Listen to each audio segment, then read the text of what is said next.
Salut et bienvenue dans cette nouvelle vidéo. Aujourd'hui, pour faire suite à mes deux vidéos sur la fabrication et les tests de ma CNC, je vous propose de rentrer dans le détail de son fonctionnement.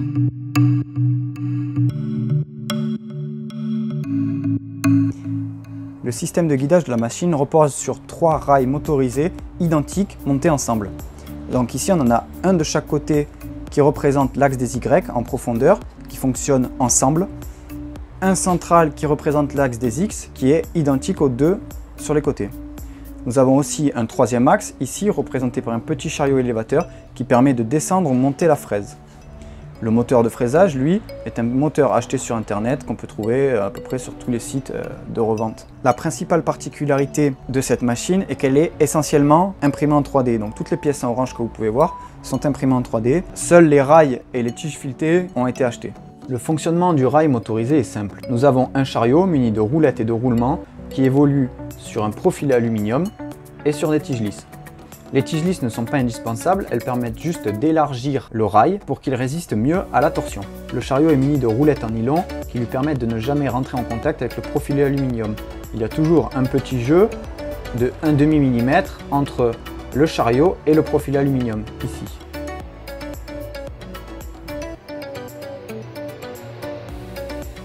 Le chariot ici se déplace lorsque cette tige filetée tourne. Un tour de tige filetée permet de faire avancer le chariot de 8 mm. Ce type de tige filetée est appelé vis trapézoïdale. C'est à mi-chemin entre les vis à billes des machines-outils très performantes et les tiges filetées trouvables dans le commerce. Elles ont une particularité, c'est qu'elles sont très précises dans leur filetage et c'est comme ça qu'on est capable de savoir qu'un tour de vis permet de faire avancer le chariot de 8 mm. Ici en bout de rail, dans cette pièce imprimée en 3D, on peut voir un petit roulement qui permet de garder la tige filetée en place et droite face au chariot. Ici nous avons le moteur monté sur son support moteur. Le moteur est un moteur de type NEMA 17 double. Alors pourquoi double? Il en existe des NEMA 17 simples, des NEMA 17 doubles et des triples. Ici c'est un double. Ce qui les différencie surtout, c'est leur couple. Donc on peut voir ici à côté un NEMA 17 simple, il est beaucoup plus petit. Les NEMA 17 sont des moteurs pas à pas, 200 pas par révolution. C'est-à-dire que le moteur va devoir faire 200 petites étapes pour faire un tour complet.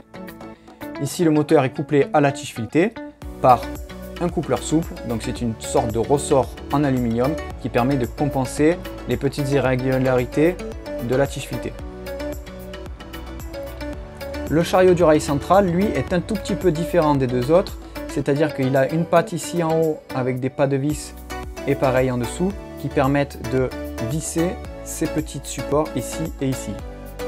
Ces supports permettent à leur tour de venir visser le moteur NEMA 17 simple qui est ici, de supporter une vis trapézoïdale qui permet de monter et descendre le moteur de fraisage et les deux tiges lisses qui permettent le guidage. Le support de moteur de fraisage est lui aussi imprimé en 3D. Il est maintenu ici par 3 vis de ce côté et 3 vis de l'autre et 3 vis ici pour venir refermer le petit espace ici pour bien serrer la broche. Ici, les deux rails motorisés sont fixés ensemble à la perpendiculaire grâce à l'encart qui est sur le chariot ici. Je vais vous montrer ça avec le chariot que j'ai dans les mains. Ici, vous avez un encart, d'accord, qui permet pile poil de venir mettre un rail, comme ça, ce qui permet de visser à travers ces petits trous, ici, et d'avoir un maintien à la perpendiculaire entre les deux rails. Les pieds de la CNC sont quant à eux aussi imprimés en 3D. Ils permettent de fixer le rail à l'intérieur et de le surélever. Ici, chaque pied de la machine sont reliés par un rail, ici et là-bas, qui permettent de pouvoir fixer la machine sur le support. Les pièces imprimées en 3D sont fixées au rail grâce à ce type d'écrou, ici, qui en fait viennent se loger ici dans le rail, comme ça, et qui, en vissant, viennent se bloquer dans le rail. Je ne sais pas si je vais y arriver, voilà. Voilà, là, on peut voir que il est fixé dans le rail. La carte de pilotage est une Arduino Uno sur laquelle est montée une CNC Shield V3. Donc trouvable dans le commerce sur internet vraiment super facilement. C'est pas très cher. Sur la CNC Shield, nous avons 4 driver de moteur pas à pas, donc ce qui permet d'envoyer la puissance, etc. au moteur. Et ici, nous avons les câbles qui partent au moteur.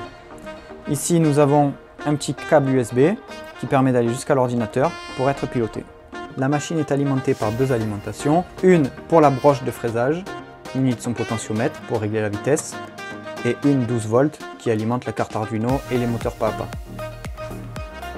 Voilà, la présentation mécanique de la machine est terminée.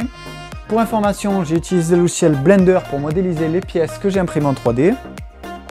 Ce n'est pas un logiciel de modélisation mécanique, mais un logiciel d'imagerie et d'animation 3D.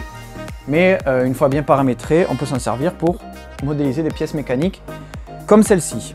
J'espère que cette petite vidéo vous aura plu et je vous dis à la prochaine.